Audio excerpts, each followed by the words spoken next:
Hello dear students, myself Navneet Bhandari, NB sir, and I welcome you to my channel Quantum Academy of Physics। आज बच्चों हम एक बहुत important topic पे बात करेंगे जो कि है अर्थ मैग्नेटिज्म। अर्थ मैग्नेटिज्म आपके लिए पढ़ना बहुत ज़रूरी है क्योंकि इसमें से जनरली 2 या 3 नंबर का क्वेश्चन बोर्ड एग्जाम में पूछा जा सकता है। ठीक है, तो आज मैं इस लेक्चर से इस चैप्टर को वाइंड अप कर दूंगा और फिर हम अगला चैप्टर पे चलेंगे जो है EMI। राइट, तो आज वाले लेक्चर के नोट्स आप चाहो तो लेक्चर में से बना सकते हो। राइट, वरना मैं आप मुझसे PDF ले सकते हो, मैं PDF आपको व्हाट्सएप कर दूंगा या आपको मैं क्वांटम एकेडमी की ऐप पर अपलोड कर दूंगा जो आप डाउनलोड करके वहाँ से ले सकते हो। तो बच्चों, क्वेश्चन अराइजेज कि अर्थ एक मैग्नेट है, पर कैसे है, इस बात का क्या प्रूफ है कि अर्थ मैग्नेट है ना। अदालत प्रूफ मांगती है, कानून सबूत मांगता है। आपको भी पहले ये एविडेंस पता होना चाहिए कि अर्थ मैग्नेट है, लेकिन हम ऐसा क्यों बोलते हैं कि अगर अर्थ एक मैग्नेट की तरह बिहेव कर रही है।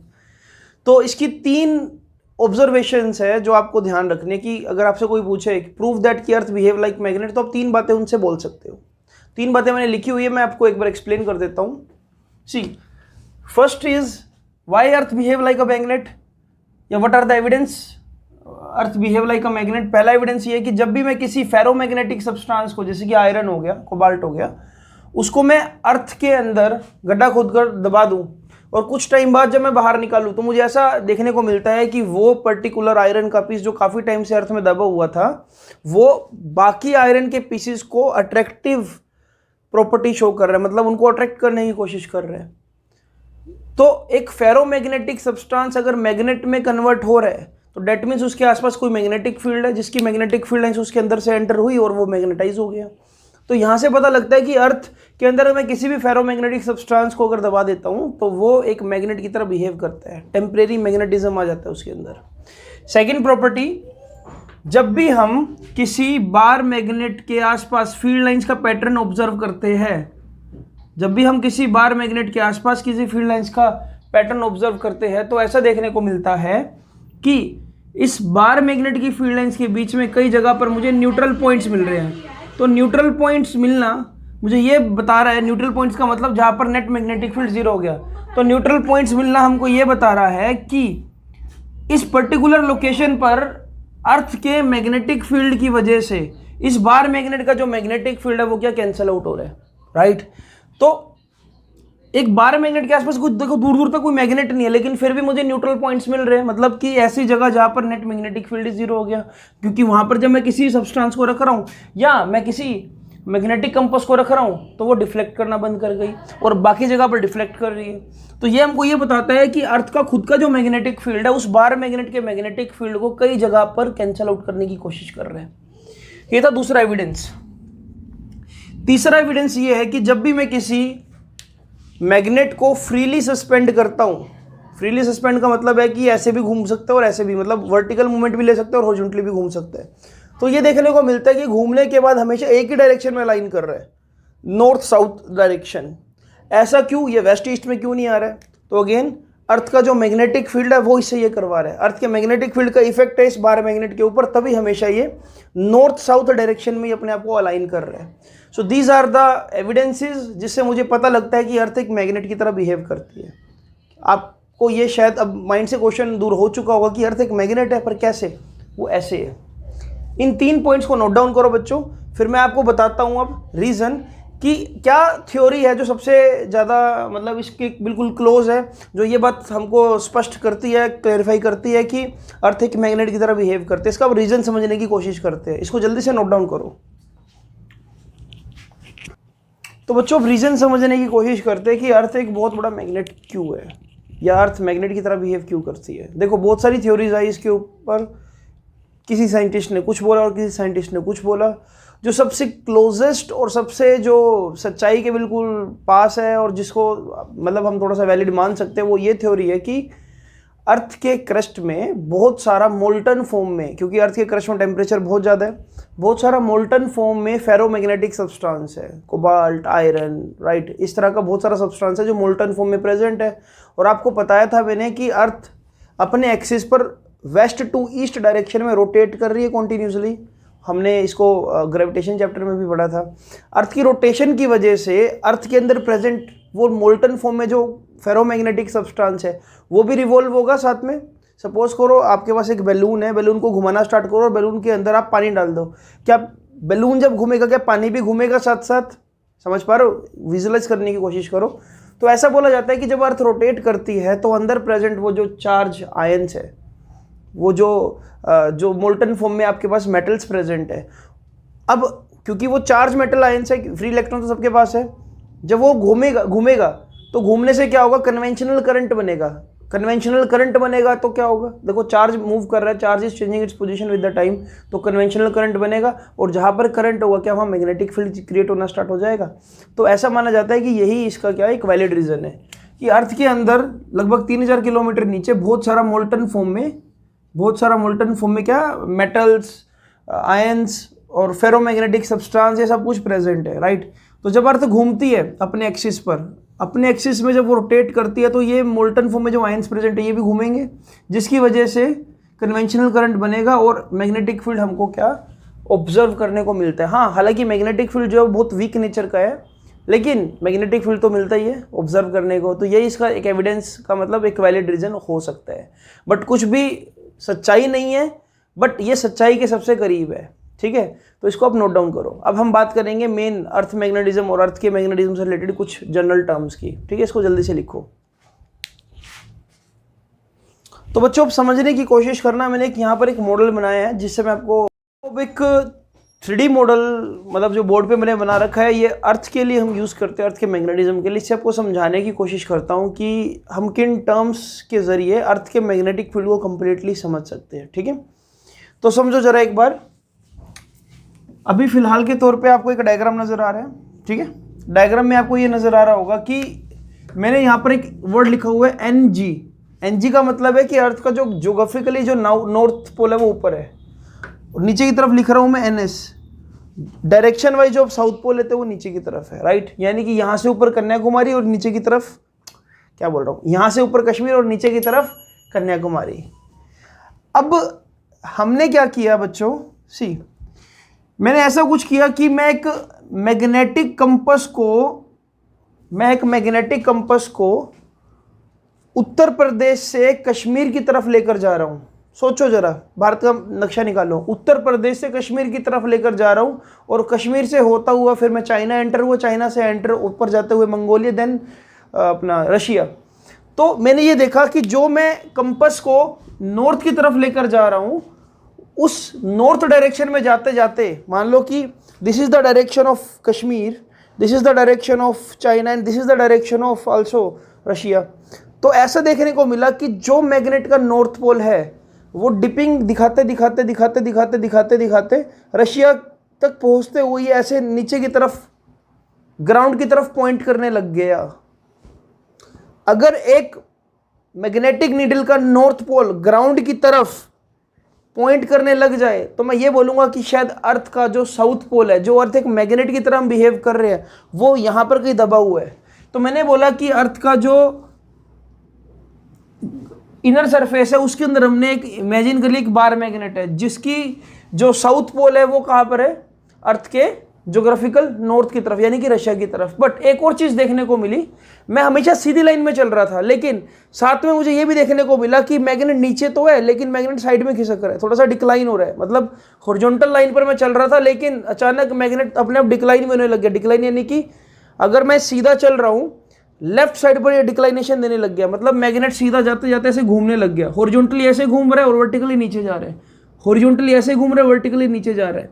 तो यानी कि आप ऐसा समझो कि मैं जा तो सीधा रहा हूँ, नीचे की तरफ तो झुक रहा है, ये नीचे की तरफ ग्राउंड की तरफ तो पॉइंट करना स्टार्ट कर दिया, और रशिया के आगे जाते ही मतलब नॉर्थ, बिल्कुल एग्जैक्ट नॉर्थ में जाते ही बिल्कुल ऐसे हो गया।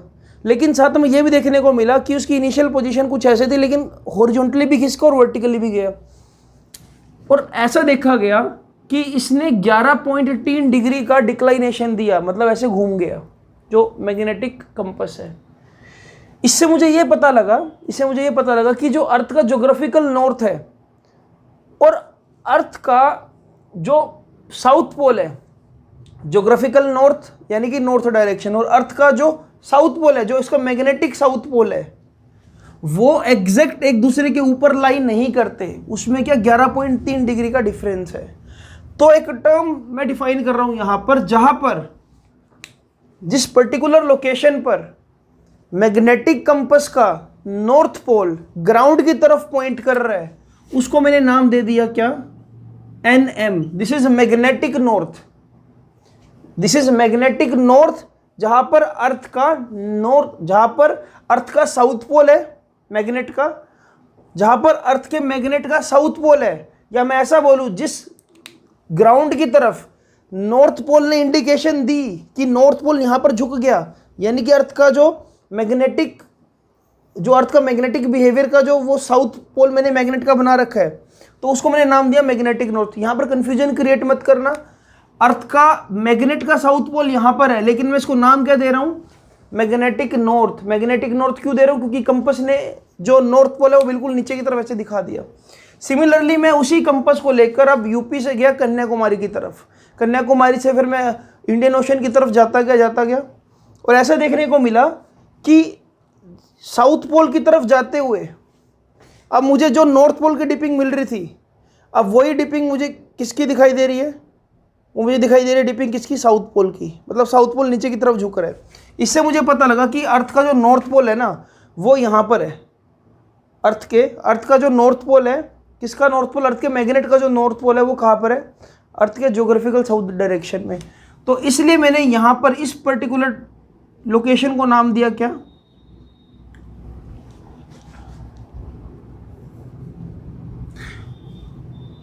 यहाँ पर नाम देना चाहिए मुझे क्या, NG, ये SG, इसको नाम दिया मैंने SM, magnetic south. Magnetic south वो लोकेशन है जहाँ पर अर्थ का मैग्नेट का नॉर्थ पोल प्रेजेंट है, या कंपास नीडल ने जहाँ पर साउथ पोल को ग्राउंड की तरफ इशारा किया, कंपास नीडल का जो साउथ पोल ग्राउंड की तरफ बिल्कुल ऐसे खड़ा हो गया। तो इस तरह से मुझे देखने को मिला कि अगर मैं अर्थ के ज्योग्राफिकल एक्सिस में से एक इमेजिनरी लाइन को पास करूं तो इसको बोलूंगा मैं क्या, ये अर्थ की ज्योग्राफिकल एक्सिस है।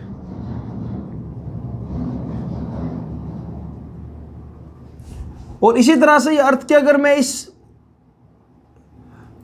मैग्नेटिक नॉर्थ से मैग्नेटिक साउथ की तरफ एक्सिस बनाऊं तो मुझे नजर आएगा ये अर्थ की क्या है, ये अर्थ की मैग्नेटिक एक्सिस है। और ज्योग्राफिकल एक्सिस और मैग्नेटिक एक्सिस, इसको नाम दे रहा हूं मैं मैग्नेटिक एक्सिस। ज्योग्राफिकल एक्सिस और मैग्नेटिक एक्सिस के बीच का जो एंगल है ये क्या है, 11.13 डिग्री, 11.3 डिग्री, राइट। तो इस पर्टिकुलर एंगल को नाम देते हैं हम क्या, एंगल ऑफ डिक्लाइनेशन, की कितना जो कंपास नीडल है वो डिक्लाइन हो गई, खिसक गई, राइट। डिपिंग भी हो रही है, डिक्लाइनेशन भी हो रही है। देखो दो चीजें हो रही है। डिक्लाइनेशन का मतलब क्या है कि जो एरो अभी आपकी तरफ पॉइंटेड है ये ऐसे खिसकना स्टार्ट हो गया, मतलब नॉर्थ पोल एग्जैक्ट यहां पर था लेकिन खिसक कर यहां पर आपको क्या नीडल ले गई। और डिपिंग का मतलब क्या है, ये कि ये इस तरह से जा रही है। तो एक जो मैग्नेटिक नीडल है वो ऐसे भी है और ऐसे भी, इस तरह से भी है, राइट। अब ये टर्म समझने के बाद मैं यहां पर देखो क्या ड्रॉ कर रहा हूं, मैं यहां पर ऐसे हॉरिजॉन्टल लाइन ड्रॉ कर रहा हूं। ये जो है अर्थ का एक्सिस ऑफ रोटेशन है, जिसके परपेंडिकुलर मैंने ज्योग्राफिकल एक्सिस को ले रखा है, यानी कि ये वेस्ट डायरेक्शन, ये ईस्ट। आपको पता है कि जो अर्थ है वो अपने वेस्ट टू ईस्ट डायरेक्शन में से अलाइन करती है, राइट। तो ये क्या हो गया आपका, जो मैंने यहाँ पर ये ड्रॉ किया है, ये अर्थ का सेंस ऑफ रोटेशन है, यानी कि जो वेस्ट से लेकर ईस्ट तक मैंने बनाया है, क्लियर। इसको मैं एक नाम और भी दे सकता हूँ बच्चों, इसको मैं नाम दे रहा हूँ फिलहाल ज्योग्राफिकल इक्वेटर। और ऐसे ही देखो ये जो ज्योग्राफिकल इक्वेटर होगा ये ज्योग्राफिकल एक्सिस के बिल्कुल परपेंडिकुलर होगा 90 डिग्री पर। ज्योग्राफिकल एक्सिस और ज्योग्राफिकल इक्वेटर एक दूसरे के साथ परपेंडिकुलर है। सिमिलरली अगर मुझे बनाना है मैग्नेटिक इक्वेटर, तो मैग्नेटिक इक्वेटर कुछ ऐसा होगा, कुछ इस तरह से। मैग्नेटिक इक्वेटर मैग्नेटिक एक्सिस के साथ 90 डिग्री का एंगल बना रहा है। देखो ध्यान से देखो जरा इस चीज़ को, मैं यहाँ पर थोड़ा सा इसको हाईलाइट करने की कोशिश करता हूँ, शायद आप समझ पाओ। देखो थोड़ा सा ये ऐसे आएगा, देखो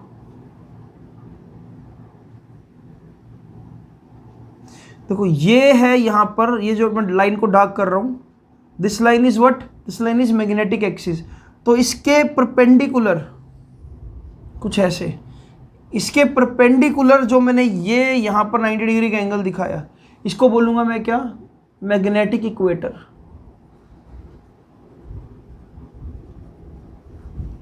ठीक है, तो this is magnetic equator which is perpendicular to magnetic axis, and this is geographical equator which is perpendicular to geographical axis. I hope कि आपको ये बातें फिलहाल समझ आई होगी। एक चीज मैं दोबारा से रिपीट करना चाहूंगा कि अगर मैं कंपास नीडल का नॉर्थ पोल अर्थ के ज्योग्राफिकल नॉर्थ की तरफ लेकर गया तो नॉर्थ पोल बिल्कुल ऐसे हो गया 90 डिग्री पर, बिल्कुल नॉर्थ में जाकर। तो जो नॉर्थ पोल जिस जगह पर बिल्कुल ग्राउंड की तरफ डायरेक्शन इंडिकेशन दे रहा है कि ये नॉर्थ पोल रेड वाला हिस्सा नीचे, इसको मैंने बोला ये मैग्नेटिक नॉर्थ है। मैग्नेटिक नॉर्थ का मतलब जो अर्थ का जो मैग्नेट का साउथ पोल है वो यहाँ पर दबा हुआ है। इसी तरह से ही जब मैं बिल्कुल साउथ में गया तो साउथ पोल, जो अर्थ की साउथ पोल है वो बिल्कुल ऐसे दिखा रहा है, मतलब जो मैग्नेटिक साउथ है, मैग्नेटिक साउथ मतलब जो मैग्नेटिक नीडल का जो साउथ है वो ग्राउंड की तरफ पॉइंट कर रहा है, यानी कि उस पर्टिकुलर लोकेशन पर अर्थ के जो बहुत बड़ा बार मैग्नेट की तरह मैं ट्रीट कर रहा हूँ वहाँ पर अर्थ का डेफिनेटली नॉर्थ पोल होगा। और क्योंकि साउथ पोल नीचे की तरफ इंडिकेट कर रहा है इसलिए मैंने इसको नाम दिया क्या, मैग्नेटिक साउथ। तो मैग्नेटिक साउथ ये रहा, ज्योग्राफिकल साउथ ये रहा, दोनों में एक एंगल का डिफरेंस है। सिमिलरली मैग्नेटिक नॉर्थ ये रहा, ज्योग्राफिकल नॉर्थ ये रहा, यहाँ पर भी एक एंगल का डिफरेंस है। इस एंगल को क्या नाम दिया मैंने यहाँ पर, एंगल ऑफ डिक्लाइनेशन। आप एक बार ये डायग्राम बनाओ, फिर मैं आपको टर्म्स को एक्सप्लेन करता हूँ अलग वे में। अब बच्चों एक टर्म को और समझो जरा, जब तक मैं एक्सिस ड्रॉ कर रहा हूँ, मैंने शायद लास्ट लेक्चर में भी आपको बताया था, जब तक मैं लास्ट नहीं सबसे फर्स्ट लेक्चर में बताया, जब मैं एक्सिस ड्रॉ कर रहा हूँ I am taking only one axis, X axis, Y axis, Z axis. But ultimately मुझे एक्सिस नहीं, मुझे तो अगर बार मैग्नेट की या मैग्नेटिक नीडल की रोटेशन को समझना है तो मुझे क्या समझना है। देखो पहला चीज़, देखो यहाँ से समझने की कोशिश करो। पहली चीज़ कि ये डिपिंग भी दिखा रहा है, देखो फ्रीली सस्पेंडेड है तो ऐसे भी जा रहा है और ऐसे भी घूम रहा है, ऐसे भी घूम रहा है और ऐसे भी घूम रहा है। ऐसे घूम रहा है तो मुझे वाई एक्सिस चाहिए और ऐसे दिखाना तो मुझे एक्स एक्सिस चाहिए।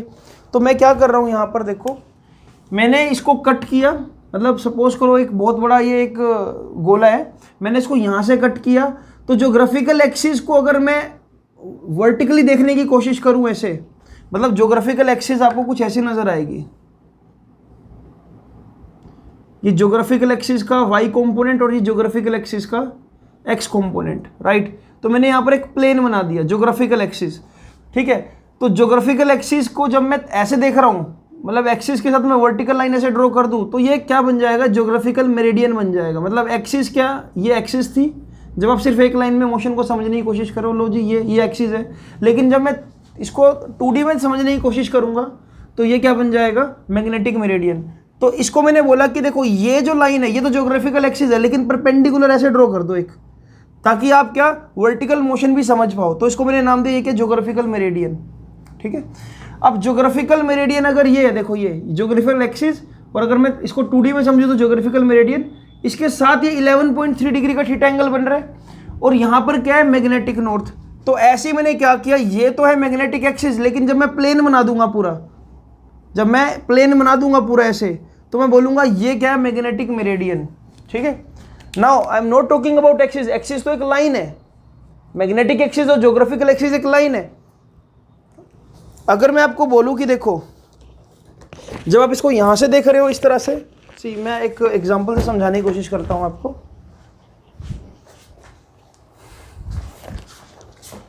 जब आप इसको ऐसे देख रहे हो इस तरह से, this is suppose geographical axis, geographical axis ये रही, this is suppose magnetic axis, magnetic axis ये रही। लेकिन यहाँ से तो मैं सिर्फ ये हॉरिजॉन्टल मूवमेंट को समझ पाऊंगा कि भाई एंगल कितना, जो नीडल है वो कितनी ज़्यादा डिफ्लेक्ट हो रही है हॉरिजॉन्टली, लेकिन नीडल ऐसे भी तो डिफ्लेक्ट हो रही है। तो आपको नहीं लगता कि आपको एक ऐसा प्लेन चाहिए कि भाई नीडल ऐसे कितना डिफ्लेक्ट हो रही है और ऐसे कितना डिफ्लेक्ट हो रही है। तो जब मैं एक्सिस की बजाय प्लेन की बात करूँगा तो उस प्लेन को मैंने नाम दिया मेरिडियन। तो ये क्या हो गया हमारे पास, ज्योग्राफिकल मेरिडियन, और ये क्या हो गया मेरे पास 3D में, मैग्नेटिक मेरिडियन। आई होप आपको ये चीज़ समझ आई होगी।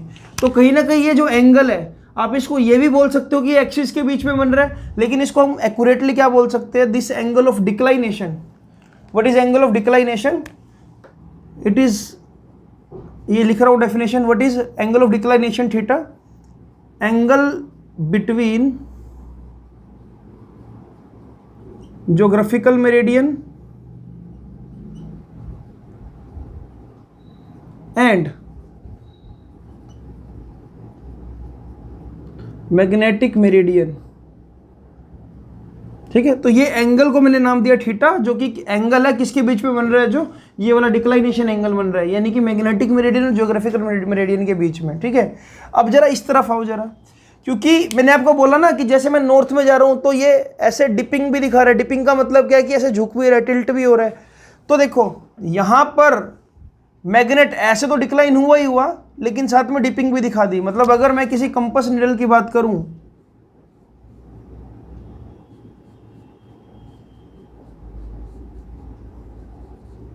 सोच समझने की कोशिश करना, ये नॉर्थ पोल, ये south pole. Initially compass needle ऐसे थी,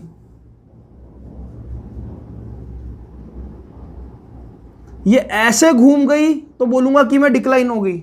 घूम गई मतलब कि हॉरिजॉन्टली ऐसे घूम गई बाहर की तरफ, यानी कि जब ये बाहर की तरफ घूमी, बाहर की तरफ मतलब कि अलोंग के कैप घूम गई ऐसे इस तरह से, तो बोलूंगा ये तो होगा डिक्लाइनेशन। लेकिन एक चीज और देखने को मिली, जब ये घूमी तो साथ में ही नीचे की तरफ झुक भी गई, मतलब घूम के नीचे की तरफ आ गई। ये जो है ये डायरेक्शन दिखा रहा है ये बाहर की तरफ, ये ऐसे बाहर की तरफ, और ये क्या नीचे की तरफ, ये बाहर ये नीचे। तो इसका ऐसे घूमना, देखो इसका ऐसे घूमना, ये तो बोला मैंने एंगल ऑफ डिक्लाइनेशन, लेकिन ऐसे भी तो जा रही है नीचे की तरफ। देखो इसको ना 3D में समझने की कोशिश करते हैं। ये जो टॉपिक है ये 3D में विजुलाइज करने वाला है। जब ये नीडल ऐसे घूम रही है, नीडल का ऐसे हॉरिजॉन्टल मूवमेंट को बोला मैंने डिक्लाइनेशन, ऐसे हॉरिजॉन्टल मूवमेंट को बोला डिक्लाइनेशन, लेकिन साथ साथ डिपिंग भी तो हो रही है। तो ये डिपिंग को मैं बोल रहा हूं क्या, phi. Theta is angle of declination यानी कि horizontal movement, and phi is what, इस फाई को नाम दिया गया, हम यहां पर लिख देता हूं मैं, phi is angle of inclination, या इसको आप नाम दे सकते हो एंगल ऑफ डिप। ठीक है, तो ये एंगल ऑफ डिप या एंगल ऑफ इंक्लाइनेशन एक्चुअल में क्या है, देखो इसको मैं बोल रहा हूं, ये अर्थ का जो मैग्नेटिक मेरिडियन है उसमें देखो एक कंपोनेंट बन रही है ना फाई, मतलब ये अर्थ के हॉरिजॉन्टल मैग्नेटिक फील्ड के हॉरिजॉन्टल कंपोनेंट और रिजल्टेंट मैग्नेटिक फील्ड। देखो ये अर्थ का हॉरिजॉन्टल कंपोनेंट हुआ मैग्नेटिक फील्ड का, नीचे की तरफ क्या वर्टिकल कंपोनेंट, तो मैंने लिख दिया यहाँ पर BH, अर्थ का जो मैग्नेटिक फील्ड है उसका हॉरिजॉन्टल कंपोनेंट, और ये वर्टिकल कंपोनेंट क्या हुआ, अर्थ के मैग्नेटिक फील्ड का वर्टिकल कंपोनेंट। ये जो फाई है ये वो एंगल है जो अर्थ के हॉरिजॉन्टल कंपोनेंट और resultant of earth magnetic field के बीच में बन रहा है। एक प्रैक्टिकल सी बात है, देखो अगर एक प्लेस पर अर्थ का हॉरिजॉन्टल कंपोनेंट और वर्टिकल कंपोनेंट एग्जिस्ट करेगा, तो डेफिनेट सी बात है उनका जो नेट मैग्नेटिक इफेक्ट होगा वो क्या होगा, उनका मैग्नेटिक रिजल्टेंट। अगर मान लो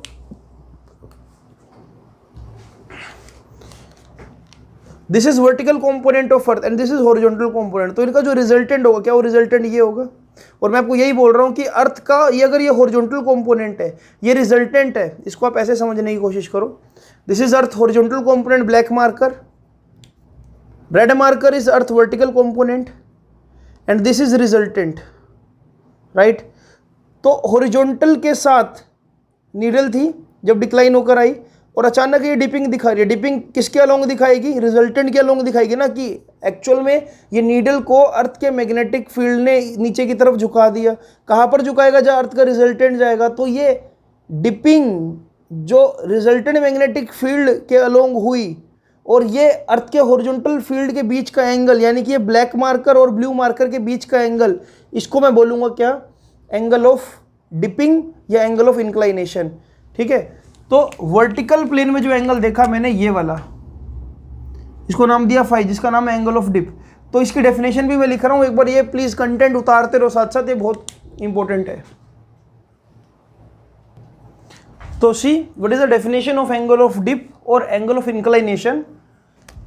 it is defined as angle made between earth resultant, this is earth resultant magnetic field जो नीचे की तरफ एक्ट कर रहे है ना, and earth horizontal component of magnetic field. तो देखो यहाँ पर मैं ड्रॉ कर रहा हूँ, अर्थ का हॉरिजॉन्टल कंपोनेंट ऐसे, अर्थ का वर्टिकल कंपोनेंट ऐसे, और रिजल्टेंट कंपोनेंट मतलब रिजल्टेंट ऑफ बोथ कंपोनेंट ये कि यहाँ पर नेट इफेक्ट काम करेगा।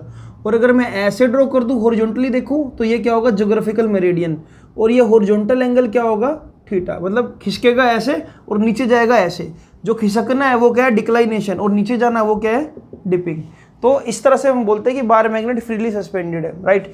तो यहां से ना अपने को देखो क्या देखने को मिलता है। अब अगर ये एंगल फाई है बच्चों, तो क्या मैं इस बी एच को बी कोस फाई लिख सकता हूं। बी कोस फाई का मतलब ये है कि अर्थ के मैग्नेटिक फील्ड का हॉरिजॉन्टल कंपोनेंट। और बीवी को क्या लिख सकता हूं मैं, बी साइन फाई लिख सकता हूं। अगर मैं इस एंगल को फाई ले रहा हूं, थीटा इसलिए नहीं ले रहा हूं क्योंकि थीटा मैं ले चुका हूं ऑलरेडी, एंगल ऑफ डिक्लाइनेशन को। इसको डेल्टा भी ले सकते हो, फाई भी ले सकते हो, तो इसके अकॉर्डिंग ये रिजल्ट होगा। अब एक चीज और समझने वाली, अगर मैं फाई को निकालना चाहता हूं तो मैं ऐसा कर दूं, tan phi will be vertical component divide by horizontal component. तो tan phi will be what, B cos phi upon में बी साइन फाई। एक बहुत ही पॉपुलर एनसीईआरटी क्वेश्चन ही मतलब 10 ईयर में एक बार क्वेश्चन मतलब आ चुका है पिछले 4-5 सालों में। एक ऐसा अर्थ का मिस्टीरियस प्लेस है जहां पर अर्थ का जो वर्टिकल कंपोनेंट है मैग्नेटिक फील्ड का और जो हॉरिजॉन्टल कंपोनेंट है वहां पर मैग्नेटिक फील्ड इक्वल है। कंडीशन इज व्हाट, कि अगर वर्टिकल कंपोनेंट हॉरिजॉन्टल कंपोनेंट के इक्वल आ जाए किसी भी प्लेस पर, तो वहां पर एंगल ऑफ डिप कितना होगा, कितना डिपिंग दिखाएगा। तो बिल्कुल सिंपल है, देखो अगर ये दोनों आपस में इक्वल हो जाए, बीवी और बी एच आपस में इक्वल हो जाए, तो tan फाई किसके इक्वल हो जाएगा, tan फाई 1 के इक्वल हो गया। तो बाय डिफॉल्ट पता लग जाएगा कि उस प्लेस पर जो एंगल ऑफ डिप है बच्चों वो कितना है, 45 डिग्री। आई होप आपको ये बात समझ आई होगी। 45 डिग्री का डिपिंग देखने को मिलेगी एग्जैक्ट बिल्कुल सेंटर में, ठीक है। तो ये आप इसको चाहो तो लिख सकते हो। अब एक चीज़ और भी है जो लिख सकते हैं इसमें, मैं इसको नीचे से रब कर रहा हूँ। सी रिलेशन निकालते हैं। अगर मुझे रिजल्टेंट निकालना हो तो मैं क्या कर सकता हूँ, देखो रिजल्टेंट निकालने का तरीका क्या है। यू नो वेरी वेल कि मैं रिजल्टेंट लूँगा तो क्या हो जाएगा, ये बी वी का स्क्वायर प्लस बी एच का स्क्वायर, और एंगल कितना बना 90 डिग्री, तो यही रिजल्टेंट होगा। रिजल्टेंट ऐसे निकालते जब परपेंडिकुलर एक्ट करते हैं दो वेक्टर क्वांटिटी। तो बी आर की वैल्यू क्या आ जाएगी बच्चों, बी वी का square is what, B square sine square phi plus B square cos square phi. इसमें से अगर मैं बी स्क्वायर कॉमन ले लूँ तो अंदर क्या बचेगा।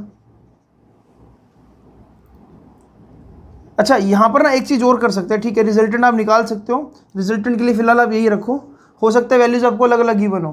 बट एक चीज़ और जो हम निकाल सकते हैं, अगर मैं ये लिखूँ बी एच का स्क्वायर, जो आम बुक्स में डिफाइन है, बी एच का square should be equal to, B H का square should be equal to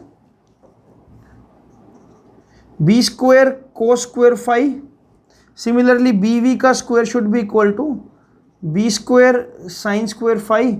अगर मैं दोनों को ऐड कर दूं, तो मुझे देखो क्या मिल रहा है यहाँ पर। इन दोनों को ऐड करके क्या मिलेगा, B square sine square phi plus cos square phi, और यहाँ पर क्या मिलेगा, बी एच का स्क्वायर प्लस बी वी का स्क्वायर, और ये क्या हो जाएगा आपको पता ही है 1। तो इस तरह से जो मुझे रिजल्टेंट मिलेगा बच्चों वो ऐसे भी मिल सकता है, बी एच का स्क्वायर प्लस बी वी का स्क्वायर और ये बी का स्क्वायर, राइट। अल्टीमेटली बात तो घूम फिर के यही आ जाएगी, ठीक है। तो बुक्स में ऐसे कर रखा है, मतलब इक्वेशन बनाकर स्क्वेयरिंग और एडिंग कर रखी है, ठीक है। तो आप चाहो घूम फिर के बात तो वही है। इसको जल्दी से नोट डाउन करो, फिर हम देखते हैं कि क्या क्वेश्चन से निकाल सकते हैं, ठीक है। देखो 2-3 चीज़ों का अभी भी बोल रहा हूँ कि खास ध्यान रखना कि डिक्लाइनेशन हमको हॉरिजॉन्टल मूवमेंट ऑफ नीडल दिखाता है और इंक्लाइनेशन या डिपिंग हमको वर्टिकल मूवमेंट ऑफ नीडल दिखाता है। इसलिए मुझे यहाँ पर प्लेन की जरूरत थी, तो मैंने इसको बोला ज्योग्राफिकल मेरिडियन और इसको बोला मैंने मैग्नेटिक मेरिडियन, ठीक है। क्योंकि मैग्नेटिक मेरिडियन में मैग्नेटिक फील्ड है तो इसलिए इसको डिफाइन कर सकते हैं हम हॉरिजॉन्टल कंपोनेंट और वर्टिकल कंपोनेंट, और इसको बोल दूंगा रिजल्टेंट कंपोनेंट, मतलब रिजल्टेंट कंपोनेंट का, ठीक है। तो this is the complete figure. इसको जल्दी से नोट डाउन करो, फिर देखते हैं कि क्या कंसेप्चुअल्स हम निकाल सकते हैं इसमें से। बच्चों एक बार अब ना फील्ड लाइंस को ढंग से ऑब्जर्व करना। देखो मैं फील्ड लाइंस कैसे बना रहा हूँ। अगर अर्थ को मैंने एक बहुत बड़ा मैग्नेट कंसीडर की है तो देखो ये जो मैं अभी वर्टिकल लाइन बना रहा हूँ, ये वर्टिकल लाइन देखो कैसे जा रही है,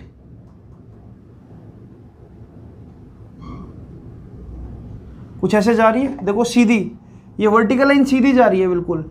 इसको बोलूँगा ये अर्थ का एक्सिस ऑफ रोटेशन है, और यहाँ पर अर्थ का ज्योग्राफिकल नॉर्थ है और यहाँ पर अर्थ का नीचे की तरफ ज्योग्राफिकल साउथ है, SG, लेकिन मैंने आपको क्या बोला था कि जहाँ पर अर्थ, अगर मैं अर्थ के अंदर एक बहुत बड़ा बार मैग्नेट रख दूँ तो यहाँ पर जहाँ पर इस बार मैग्नेट का साउथ पोल है वहाँ पर हमने क्या कंसिडर किया है, मैग्नेटिक नॉर्थ NM, और यहाँ पर क्या कंसिडर किया हमने, मैग्नेटिक साउथ यानी कि SN। मैग्नेटिक नॉर्थ और ज्योग्राफिकल साउथ के बीच का, मैग्नेटिक नॉर्थ और ज्योग्राफिकल नॉर्थ के बीच का एंगल ये वाला, ये क्या हो गया, एंगल ऑफ डिक्लाइनेशन, वही जिसकी मैं बात कर रहा था। अब फील्ड लाइंस का पैटर्न देखो, अगर मुझे अर्थ के अबाउट मैग्नेटिक फील्ड लाइंस दिखानी हो तो वो कैसे दिखा सकता हूं कि इस बार मैग्नेट के नॉर्थ पोल से फील्ड लाइंस निकल रही है और अर्थ के इस बार मैग्नेट के साउथ पोल में एंटर हो रही है, तो मैं फील्ड लाइंस दिखा रहा हूं यहां पर। और अगर मैं बाहर से देखूंगा, कुछ बुक्स में ऐसे बना रखा है कि मैग्नेटिक नॉर्थ के अंदर, देखो मैग्नेटिक नॉर्थ के अंदर फील्ड लाइंस एंटर हो रही है और मैग्नेटिक साउथ से निकल रही है। तो कई बार बच्चों को कंफ्यूजन होती है कि साउथ से फील्ड लाइंस कैसे निकल सकती है। एक्चुअल में मैग्नेटिक साउथ का मतलब ये है कि उस जगह पर अर्थ के बार मैग्नेट का नॉर्थ पोल गड़ा हुआ है, ठीक है। यहां से आपको कंफ्यूजन थोड़ी सी दूर हो जाएगी। देखो कितनी अजीब बात है, मैं साउथ पोल को यहां पर दबा रहा हूं, बार मैग्नेट के साउथ पोल को यहां पर दबा रहा हूं और लिख रहा हूं उसको magnetic north, right. Magnetic north मतलब कंपास नीडल का जो नॉर्थ पोल है वो यहाँ पर ऐसे नीचे की तरफ फेस करके 90 डिग्री का एंगल बना रहा है, इसलिए मैंने मैग्नेटिक नॉर्थ नाम दिया था।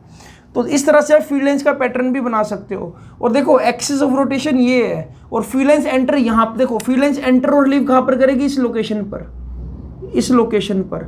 और अगर मैं वर्टिकल लाइन ड्रॉ कर रहा हूँ तो वो ये है, ठीक है। तो ये डायग्राम बना लो। एग्जाम में आज तक कभी डायग्राम नहीं आया, लेकिन ये समझ वाली बात है कि हाँ आपको पता होना चाहिए कि एक चीज़, तो इसको नोट डाउन करो, फिर कुछ और दो चार बातें करते हैं इसके बारे में। बच्चों देखो यहाँ पर एक चीज़ और आपको समझा रहा हूँ मैं, जब भी मैं किसी भी पोल पर जाऊँगा, चाहे मैं नॉर्थ पोल पर जाऊँ, नॉर्थ पोल पर जाऊँगा अगर मैं, तो आपको नज़र आ रहा है कि नॉर्थ पोल ऐसे नीचे वर्टिकल डाउनवर्ड डायरेक्शन में डायरेक्शन शो कर रहा है। तो यहाँ वहाँ पर डिपिंग कितनी आ गई, 90 डिग्री। ऐसे ही मैं अर्थ के बिल्कुल साउथ हिस्से में चला जाऊँ, वहाँ पर भी कितनी आ जाएगी डिपिंग, 90 डिग्री। तो देखो एट पोल्स पर फाई मुझे हमेशा कितना मिल रहा है, 90 डिग्री मिल रहा है। इससे मुझे पता लगता है कि वर्टिकल कंपोनेंट होता है B sine phi, horizontal component होता है बी कोस फाई। तो कभी भी अगर मैं पोल्स पर जाऊंगा तो वहां पर सिर्फ और सिर्फ vertical component of magnetic field ही अपना रोल प्ले करेगा, बी साइन फाई यानी कि बी साइन 90 एग्जैक्ट बी, और बी एच कोस फाई यानी कि कोस 90 0। तो यानी कि at poles you will definitely get only vertical component of earth magnetic field, यानी कि जितना भी मैग्नेटिक फील्ड वहां पर मिल रहा है वो सिर्फ वर्टिकल कंपोनेंट की वजह से मिल रहा है। अगर मैं इक्वेटर्स पर जाऊं, इक्वेटर्स पर जो फाई की वैल्यू होती है वो 0 डिग्री होती है। यानी कि अगर मैं बिल्कुल इक्वेटोरियल लाइन पर घूमता रहूं, हॉरिजॉन्टल लाइन पर घूमता रहूं, मतलब मुझे नॉर्थ पोल भी ऊपर 5000 किलोमीटर और साउथ पोल भी नीचे 5000 किलोमीटर है, तो ये बार मैग्नेट कभी भी डिपिंग नहीं दिखाएगा। नॉर्थ पोल में जाऊंगा, नॉर्थ पोल की तरफ जाऊंगा तो नॉर्थ नीचे होना स्टार्ट हो जाएगा, साउथ पोल की तरफ जाऊंगा तो साउथ नीचे होना स्टार्ट हो जाएगा। लेकिन अगर मैं इक्वेटर पे रहूं तो कहीं नहीं, मतलब मैं ऐसी पोजीशन पर हूं जहां से इधर भी 5000 किलोमीटर नॉर्थ पोल है और इधर 5000 किलोमीटर साउथ पोल है, बिल्कुल सेंटर पे हूं, तो वहां पर फाई की वैल्यू 0 डिग्री। तो उस पर्टिकुलर लोकेशन पे जो वर्टिकल कॉम्पोनेंट होगा यानी कि बी साइन फाई, वो क्या हो जाएगा, खत्म। यानी कि there is no role of vertical component of earth magnetic field at equator, but if I consider horizontal component then you will get b cos phi, और b 0 डिग्री पर maximum होता है, तो यानी कि वहाँ पर सिर्फ क्या होगा, वर्टिकल कंपोनेंट होगा, राइट। तो ये चीज़ें आपको पता होनी चाहिए, इसको कंसेप्चुअल नॉलेज में ऐड ऑन कर दो, ठीक है। इसको नोट्स में लिख लेना, बहुत काम की चीज़ है, ठीक है। एक तो न्यूमेरिकल उठाते हैं अब। तो बच्चों देखो क्वेश्चन कैसे कैसे मिल सकते हैं आपको। ऐसा बोल दिया गया कि at some place horizontal component of earth magnetic field is 0.26 gauss and angle of dip is 60 degree, find the magnetic field of earth at this location। अब आपको पता है कि horizontal component क्या होता है, BH, जिसका मतलब क्या होता है B cos phi।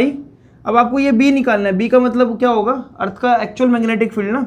तो BH कितना है, BH आपके पास आपको दे रखा 0.26, B आपने निकालना है cos phi यानी कि cos 60 डिग्री। अब आपको पता है कि cos 60 कितना होता है, 1/2, और यहाँ पर क्या 0.26, यानी कि जो अर्थ का जो नेट मैग्नेटिक फील्ड होगा उस लोकेशन पर कितना होगा, 0.26 मल्टीप्लाई बाई 2 यानी कि 0.52 गॉस। तो इस तरह से आप इसको बच्चों निकाल सकते हो। अगर आपसे ये पूछ लेता यहाँ पर कि बताओ अर्थ का वर्टिकल कंपोनेंट का मैग्नेटिक फील्ड कितना होगा, तो देखो, तो मैं ये भी यूज़ कर सकता था कि BH, या ऐसा यूज़ करो ना, BV अपॉन में BH इज इक्वल टू 10φ, है ना, ये रिलेशन है। BV मुझे निकालना है, तो ये क्या हो जाएगा, BH इंटू में 10φ। तो वर्टिकल कंपोनेंट निकालने का तरीका क्या होगा, BH आपको दे ही रखा है 0.26, 10φ 1060 डिग्री कितना होता है, √3, तो ये आ जाएगा 0.26 √3 गॉस। आप चाहते तो ऐसे भी इसको निकाल सकते थे, ठीक है। तो ये निकालने का तरीका है अर्थ का मैग्नेटिक फील्ड, और ये क्या है, वर्टिकल। तो मतलब यही रिलेशन बहुत काम आएंगे आपके, इनका यूज करके आप निकाल सकते हो, ठीक है। इसको जल्दी से नोट डाउन करो। तो बच्चों कुछ ऐसे क्वेश्चन भी देखने को मिल सकते हैं कि horizontal component of earth magnetic field is √3 times greater than vertical component, find angle of dip. तो देखो कंडीशन के अकॉर्डिंग मुझे ये बोला है कि जो BH है वो √3 टाइम्स ज़्यादा है BV से, यानी कि horizontal component greater than √3 times than BV। अगर मुझे एंगल ऑफ डिप निकालना है तो मेरे लिए कोई रॉकेट साइंस नहीं है, मैं बोल सकता हूँ कि जो 10φ है वो क्या होता है, BV बाय में BH। BV को मैं क्या लिख सकता हूँ, या BH, देखो BV को BV रहने दो, और BH को क्या लिख सकता हूँ, √3 टाइम्स ऑफ BV, उड़ा दो इसको। तो 10φ कितना मिल रहा है यहाँ पर, 1/√3, तो यानी कि φ की वैल्यू कितनी होगी बच्चों, 30 डिग्री। तो इस तरह के क्वेश्चंस आपको देखने को मिल जाते हैं। अर्थ मैग्नेटिज्म में से जनरली इतने मतलब अच्छे और बढ़िया लेवल के क्वेश्चंस नहीं बनते, छोटा मोटा हल्का फुल्का एक ऐसा क्वेश्चन बन जाता है। तो आपको मतलब चैप्टर की कंसेप्चुअल नॉलेज अच्छे से होनी चाहिए, है ना। तो इसको जल्दी से नोट डाउन करो। एक छोटा सा टॉपिक और है, वो बताता हूँ आपको मैं इसके बाद। तो बच्चों इस चैप्टर का एक छोटा सा टॉपिक और है जो जनरली आपको कई बार देखने को मिल जाता है, वो है goes law in magnetism. Electrostatics में जब हमने गोज लॉ पढ़ा था तो उसने वहाँ पर बहुत बड़ा रोल प्ले किया था, कई सारी चीज़ें उसने बताई और चीज़ों को आसान भी कर दिया, और बहुत इंपॉर्टेंट टॉपिक भी बनता है अगर मैं इलेक्ट्रोस्टैटिक्स की बात करूँ। सिमिलरली कुलम्ब भाई साहब भी बहुत चौड़े हो रहे थे इलेक्ट्रोस्टैटिक्स में, अच्छे अच्छे न्यूमेरिकल्स दे दिए, अच्छे अच्छे कंसेप्ट दे दिए। बट जब मैं मैग्नेटिज्म की बात करता हूँ तो मैग्नेटिज्म में आकर ना गोज लॉ की बहुत ज़्यादा इंपॉर्टेंस है, ना कुलम्ब्स लॉ की बहुत ज़्यादा इंपॉर्टेंस है। बट समझ लेते हैं एक बार क्या है। तो गोज लॉ ये बोलता है कि अगर आप मैग्नेटिक फ्लक्स की बात करो, इलेक्ट्रिक फ्लक्स जैसे था electric field lines passing normally through any area, वहाँ पर आपने क्या लिखा था, मैं यहीं पे लिख देता हूँ, आप लिखा था आपने E vector dot ds vector close integral, यानी कि जब भी मैं किसी चार्ज को एनक्लोज कर रहा हूँ तो जो फ्लक्स था नेट फ्लक्स वो क्या था, क्यू एनक्लोज अपॉन में एप्सिलॉन, और जितना चार्ज आपने अंदर डाल दी किसी स्फेरिकल सरफेस के, वो चार्ज को एप्सिलॉन नॉट से डिवाइड कर दो, आपको फ्लक्स मिल जाएगा। कंडीशन देखो सिंपल सी यार, देखो जब इलेक्ट्रोस्टैटिक्स की बात करते हो तो मैंने आपको बताया था कि चार्ज डिस्क्रीटली एग्जिस्ट कर सकते हैं, एक प्लस के वो चार्ज अलग से एग्जिस्ट कर सकता है, माइनस के वो अलग से एग्जिस्ट कर सकते हैं। और आपको ये भी बताया था मैंने कि जब भी किसी डाइपोल को एनक्लोज करोगे किसी भी क्लोज सरफेस में तो हमेशा जो फ्लक्स होता है वो जीरो होता है, प्लस क्या वो माइनस क्या वो कैंसिल, जितना फील्ड लाइंस बाहर की तरफ निकल रही है उतनी फील्ड लाइंस अंदर की तरफ एंटर हो जाएगी, तो नेट फ्लक्स कैंसिल हो गया, जीरो हो गया। मैग्नेट के साथ सोचो, क्या मैग्नेट में क्या मोनोपोल एग्जिस्ट कर सकता है, कभी भी नहीं एग्जिस्ट कर सकता। तो मैग्नेट के लिए गोज लॉ इन मैग्नेटिज्म आपको क्या देगा कि फ्लक्स, अगर मैं किसी भी मैग्नेट को इमेजिन करो कि एनक्लोज कर दूं तो नेट फ्लक्स क्या होना चाहिए, क्या नेट फ्लक्स जीरो नहीं होना चाहिए, साउथ पोल से फील्ड लाइंस अंदर एंटर हो रही है और उतनी नॉर्थ पोल से बाहर निकल रही है। तो according to gauss law in magnetism net flux through any close surface is always zero. अगर मैं बाहर मैग्नेट को किसी क्लोज सरफेस में डाल भी दूं, सफेयर में डाल दूं, क्यूब में डाल दूं, क्यूबॉइड में डाल दूं, तो नेट फ्लक्स हमेशा क्या होगा, φm, मैग्नेटिक फ्लक्स क्या होगा, जीरो होगा। रीजन मैंने लिख दिया क्योंकि जितनी फील्ड लाइंस बाहर निकलेगी उतनी अंदर एंटर हो रही होगी, और आपको पता है कि मोनोपोल एग्जिस्ट नहीं करता मैग्नेट में, हमेशा डाइपोल ही एग्जिस्ट करता है, right. So this is the reason. इसके साथ इस चैप्टर को हमने वाइंड अप कर दिया। अब रिवीजन टाइम में इस चैप्टर को दोबारा उठाएंगे कभी, और आज ये 6th लेक्चर है, 6th लेक्चर में आपका ये चैप्टर खत्म हो चुका है। अगला चैप्टर बहुत अच्छा है, EMI इलेक्ट्रोमैग्नेटिक इंडक्शन, और फिर अगले चैप्टर में हम शुरुआत करेंगे कि किस तरह से, अब तक तो हम क्या कर रहे थे कि करंट का यूज़ करके मैग्नेटिक इफेक्ट क्रिएट कर रहे थे, इसकी रिवर्स प्रोसेस सीखेंगे कि क्या मैग्नेटिक फील्ड से इलेक्ट्रिक करंट बनाया जा सकता है, करंट को पैदा करने का तरीका सीखेंगे एक नया। अब तक हम केमिकल सेल्स पर डिपेंड कर रहे थे, लेकिन एक नई चीज़ आपको सिखाऊंगा अगले चैप्टर में। तो आज एक कमेंट बॉक्स क्वेश्चन के साथ इस सीरीज़ को एंड अप करते हैं और फिर नए चैप्टर की तैयारी करते हैं मंडे से। तो मैं कमेंट बॉक्स क्वेश्चन दे रहा हूँ, और मुझे उम्मीद है कि आप इस चैप्टर के इस आखिरी कमेंट बॉक्स क्वेश्चन का आंसर करोगे। तो बच्चों ये आपका आज का कमेंट बॉक्स क्वेश्चन है। अगर किसी प्लेस पर हॉरिजॉन्टल कंपोनेंट है 0.4 × 10⁻⁴ टेस्ला और एंगल ऑफ डिप है 60 डिग्री, आपको बताना है उस पर्टिकुलर लोकेशन पर वर्टिकल कंपोनेंट और रिजल्टेंट मैग्नेटिक फील्ड क्या होगा। रिमेंबर एक चीज जो मैं आपको बता देता हूं कि angle of dip place to place matter करता है ना। इक्वेटर पर तो 0 डिग्री है, इक्वेटर से जब आप नॉर्थ की तरफ जाओगे तो 0 डिग्री से लेकर 90 डिग्री तक डिपिंग दिखा देगा। रेंज इसकी क्या 0 डिग्री से 90 डिग्री, यानी कि चाइना में अगर आप हो तो हो सकता है एंगल ऑफ डिप आपको मिले 47 डिग्री, न्यू दिल्ली में आप हो तो हो सकता है मिले 47 डिग्री 42 डिग्री। मतलब आपको सिर्फ एक बात का ध्यान रखना है कि angle of dip place to place vary करता है। जैसे ही आप नॉर्थ साउथ लाइन पे, नॉर्थ और साउथ लाइन की तरफ ऐसे घूमना स्टार्ट करोगे, ठीक है। तो कमेंट बॉक्स क्वेश्चन का आंसर जरूर करना। इस चैप्टर का आखिरी क्वेश्चन है और मुझे पूरी उम्मीद है कि आप जैसे अब तक साथ देते आए हो वैसे ही साथ दोगे और लेक्चर्स को अलग अलग जगह तक पहुंचाओ। अगर आपके किसी भी फ्रेंड को नीड है then this content is totally free at YouTube. But हाँ, अगर आपको डाउट्स सेशन, आपको असाइनमेंट्स, आपको डीपीपीज और आपको पर्सनल टेंशन चाहिए देन आपको क्या करना पड़ेगा, क्वांटम अकेडमी आप डाउनलोड करनी पड़ेगी और हमारे लाइव प्रोग्राम को ज्वाइन करना होगा। तो ज़्यादा डिटेल में बात ना करते हुए जस्ट आप सिर्फ एक काम कीजिए कि आप अगर इस चैनल से नए हैं तो प्लीज़ क्वांटम अकेडमी के ऑफिशियल ऐप को प्ले स्टोर से डाउनलोड करो, देन वहाँ पर हम बात करते हैं। तो ठीक है बच्चों, मिलते हैं आपसे अगली वीडियो में। इस चैप्टर को प्लीज़ एक छोटी सी इंस्ट्रक्शन मंडे से पहले फिनिश जरूर कर लेना ताकि मंडे से हम एक फ्रेश स्टार्ट ले सके इलेक्ट्रोमैग्नेटिक इंडक्शन की। Have a great day.